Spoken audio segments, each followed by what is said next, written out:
हरि ओम। स्वस्ति श्री गणेशाय नमः। स्वस्ति श्री राधा कृष्ण चरण कमलेभ्यो नमः। स्वस्ति श्री गुरु चरण कमलेभ्यो नमः। स्वस्ति श्री मातृपितृ चरण कमलेभ्यो नमः।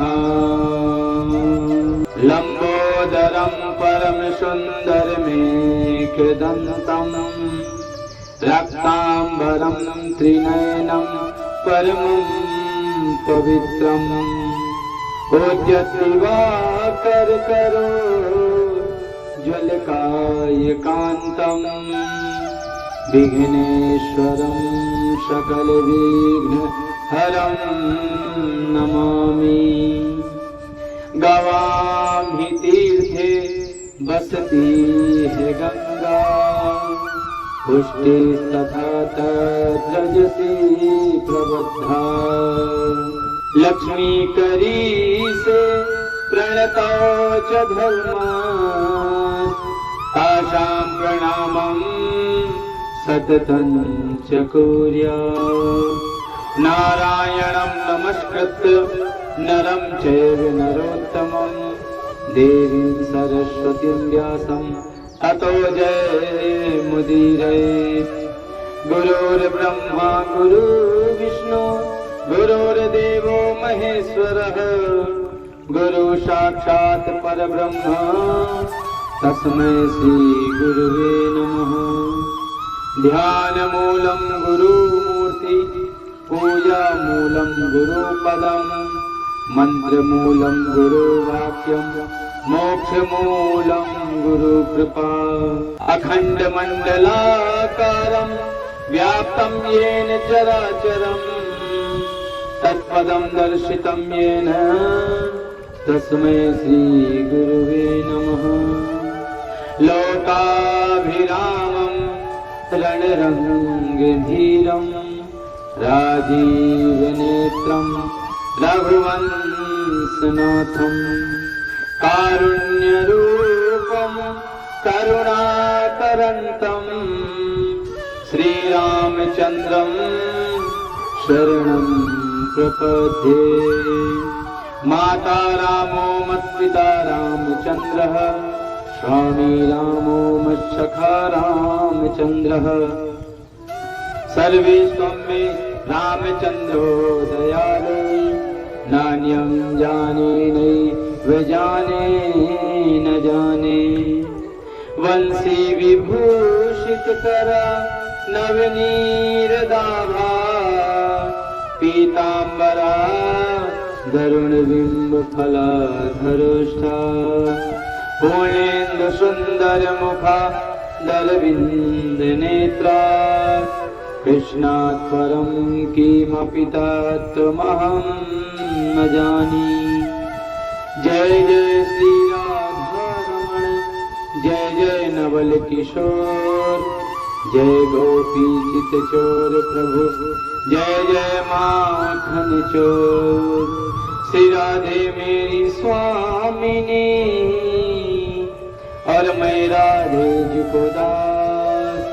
जन्म जन्म मोहि दीजियो अपने चरणन में वास।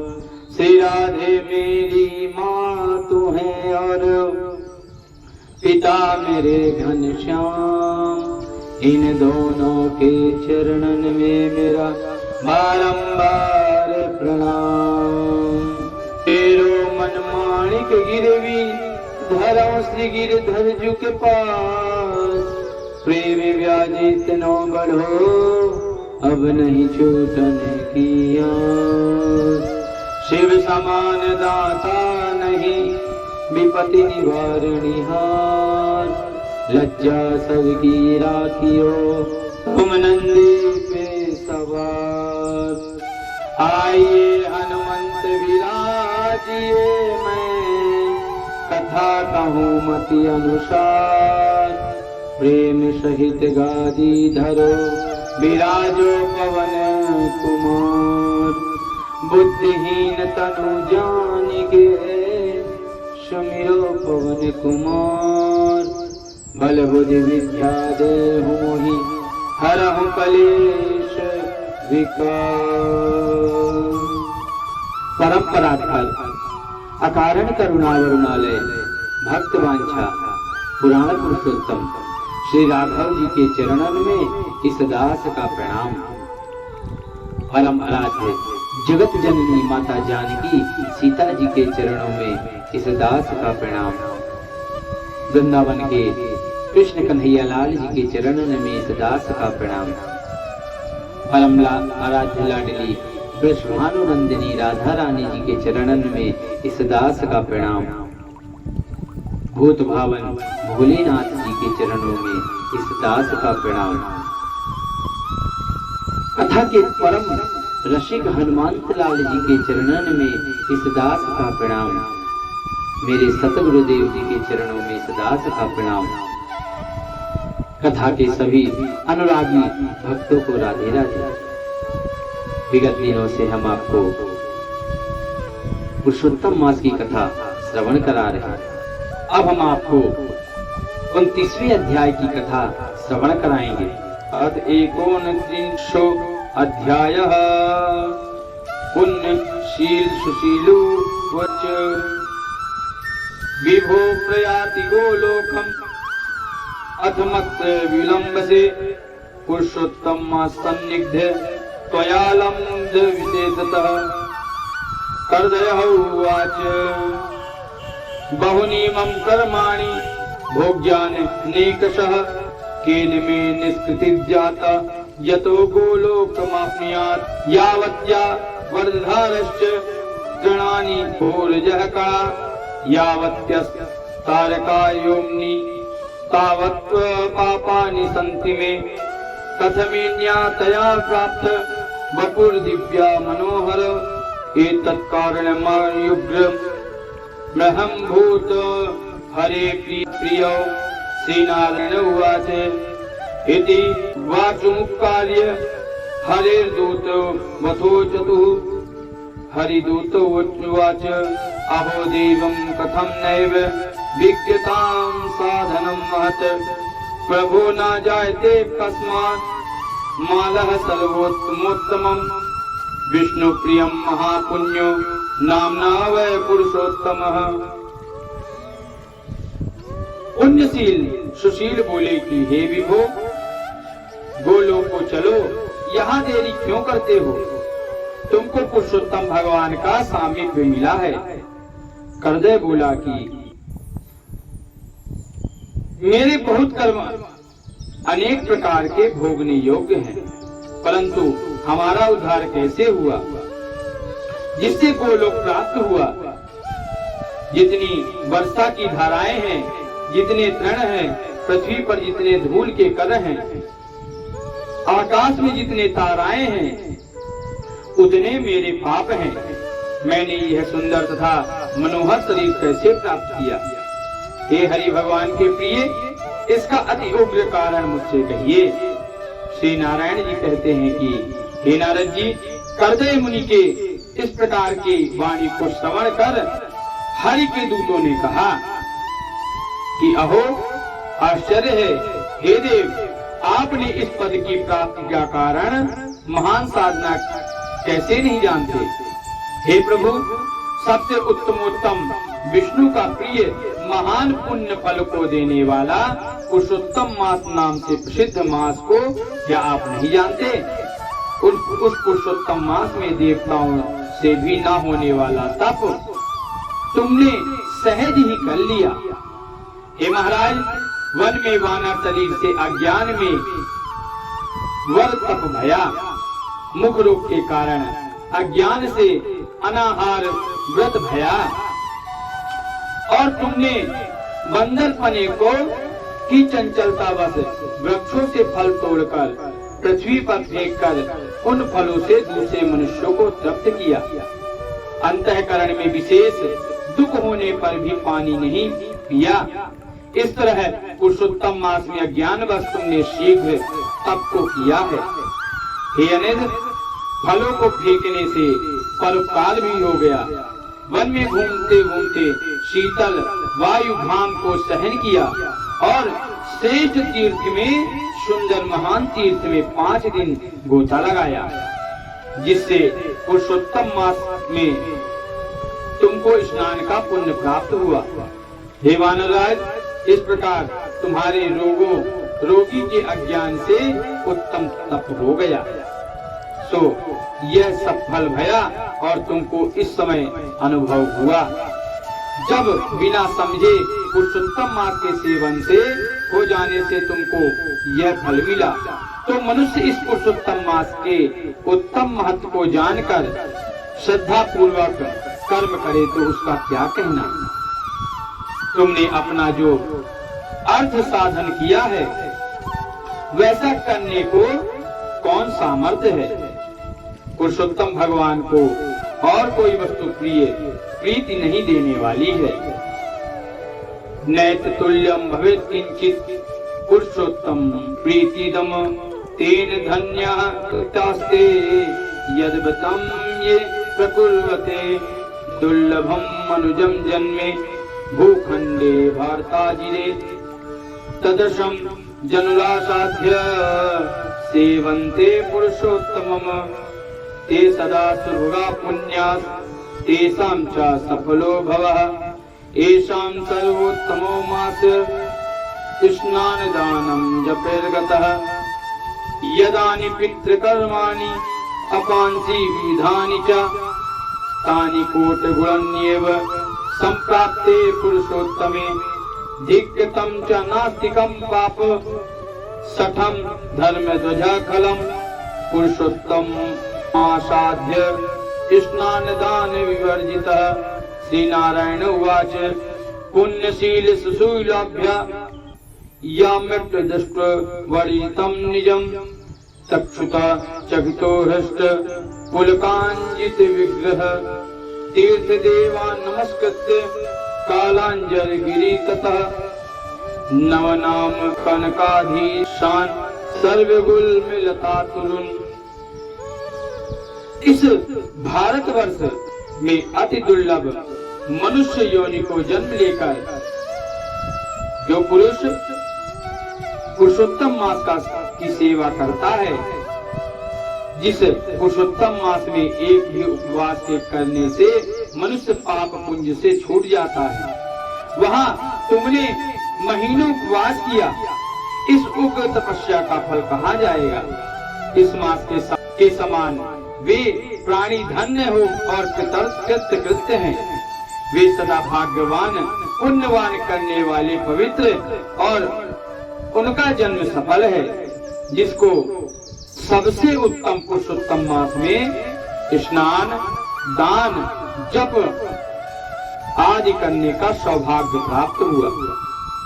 श्री पुरुषोत्तम मास में दान पितृ कार्य अनेक प्रकार के तप ये सब अन्य मास की अपेक्षा कोटि गुण अधिक फल देने वाला है।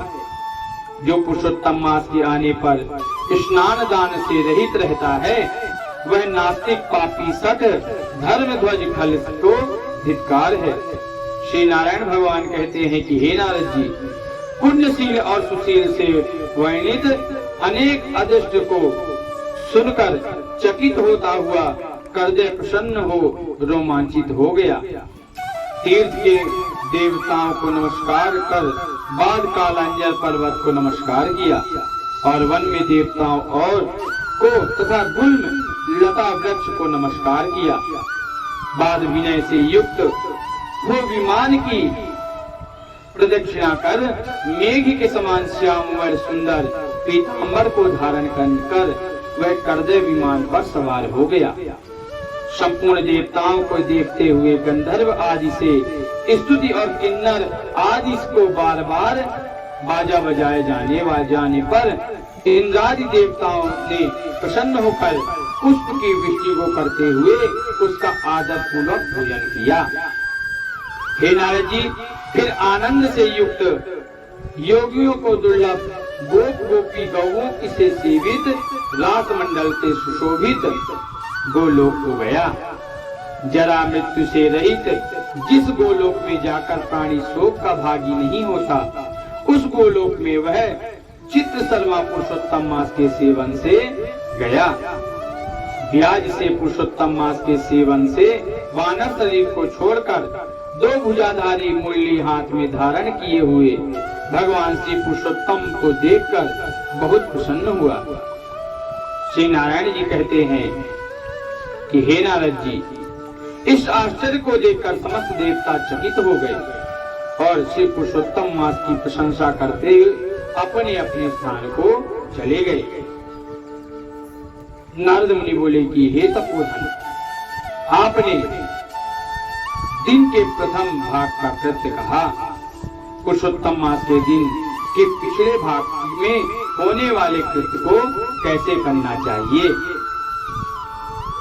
हे बोलने वालों में श्रेष्ठ, गृहस्थ के उपकार के लिए मुझसे कहिए, क्योंकि आपके समान महात्मा सदा सबके उपकार के लिए विचरण करते हैं।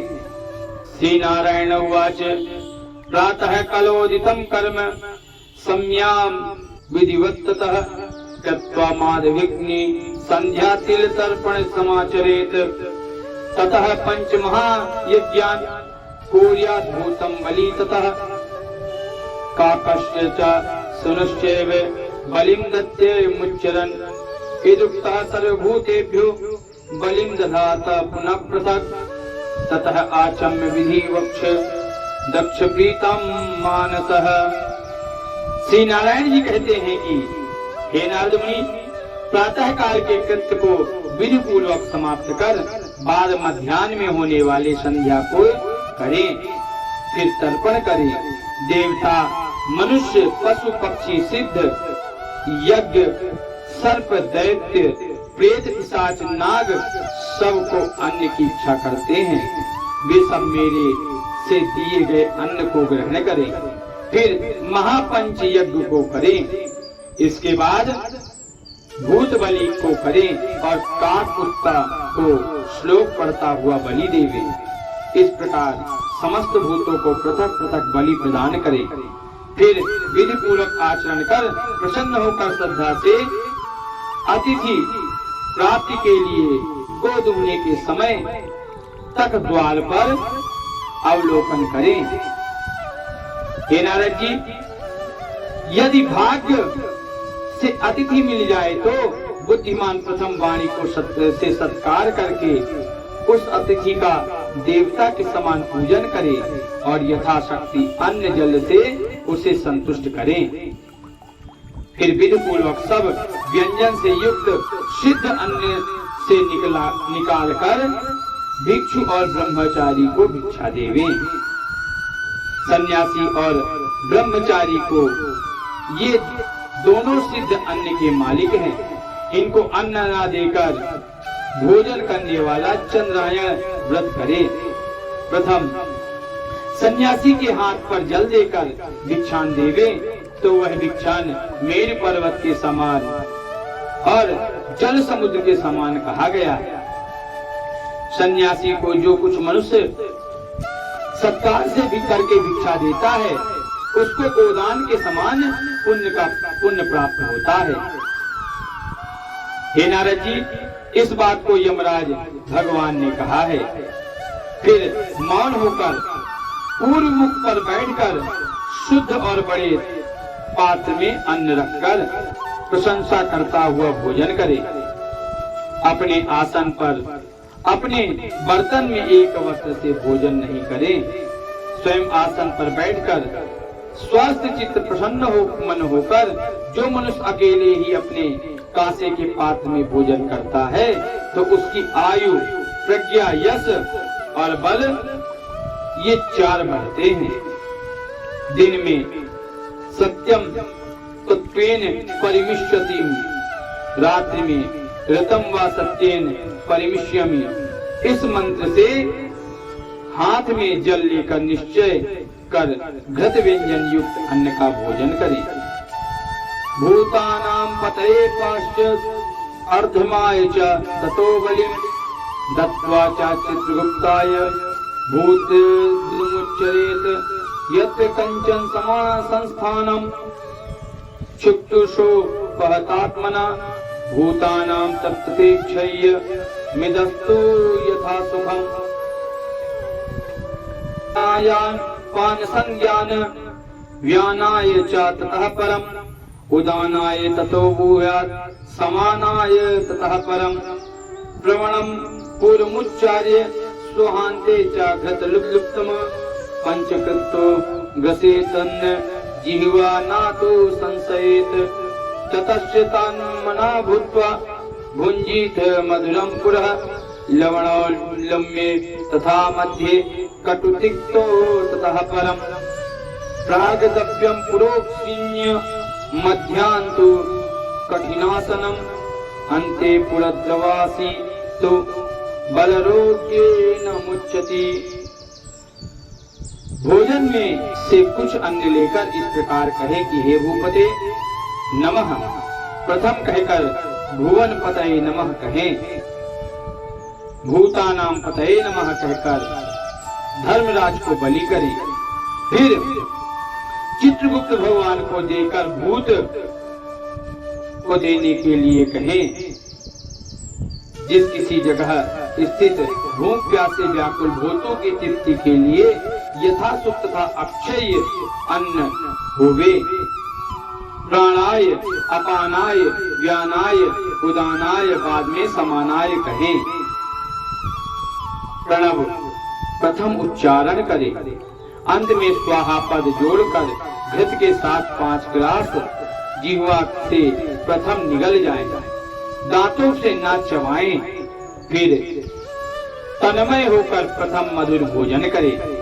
नमक के पदार्थ और खट्टा पदार्थ मध्य में, कड़वा तीखे भोजन को अंत में खाना चाहिए। पुरुष प्रथम द्रव्य पदार्थ भोजन करे, मध्य में कठिन पदार्थ भोजन करे, अंत में पतला पदार्थ भोजन करना चाहिए। हे नारद जी, बल और आरोग्य से पतला पदार्थ भोजन करे तो बल और आरोग्य से रहित नहीं होता।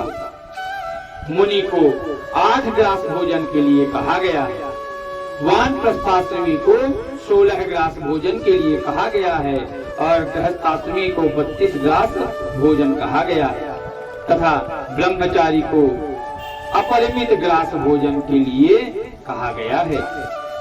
हे नारद जी, द्विज को शास्त्र के विरुद्ध भक्ष्य भोग्य आदि पदार्थ को नहीं खाना चाहिए।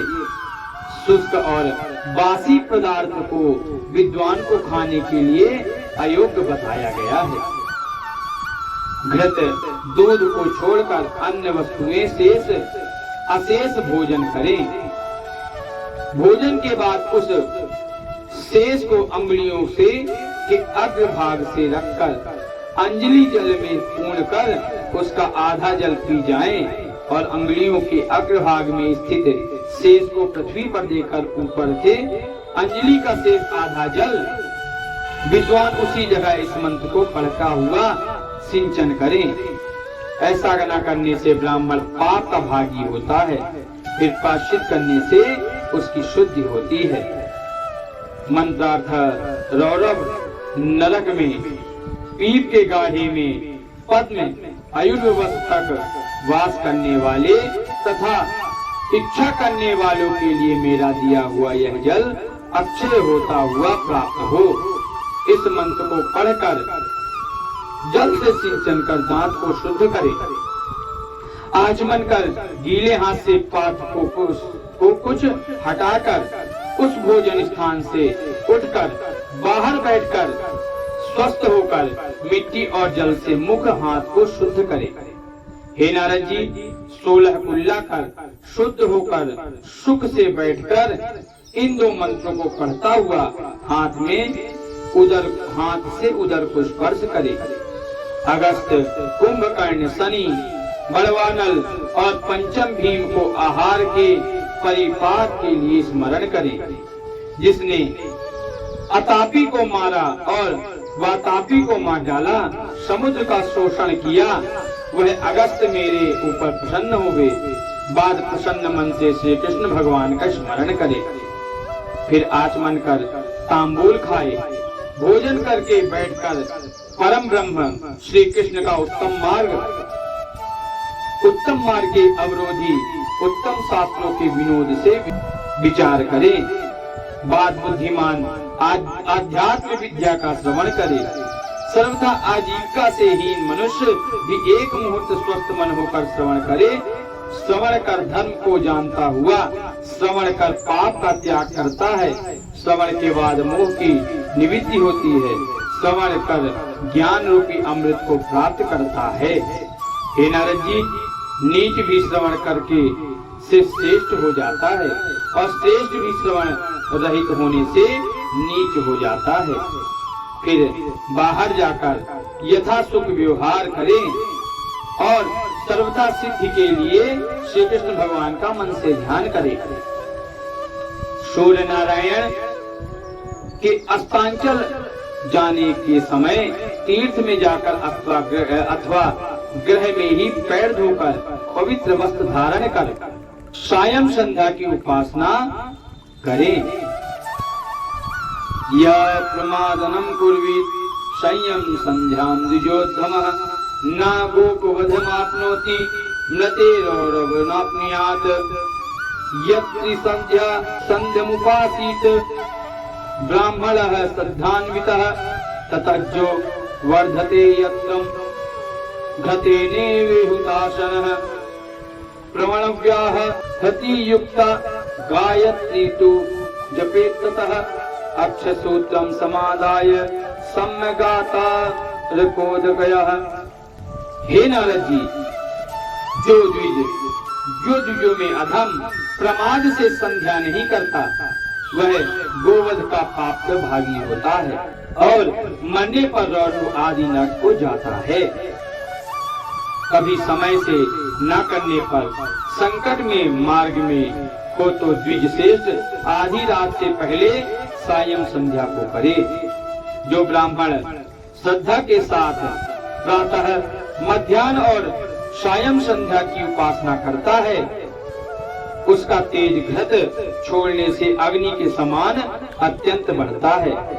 हे नारद जी, सायं काल में सूर्य नारायण को आधा अस्त होने पर प्राणायाम कर अपोहिष्टा इस मंत्र से मार्जन करे और सायं काल अग्निष्टमाम इस मंत्र से आचमन करे और प्रातः काल सूर्याष्टमाम इस मंत्र से आचमन करे।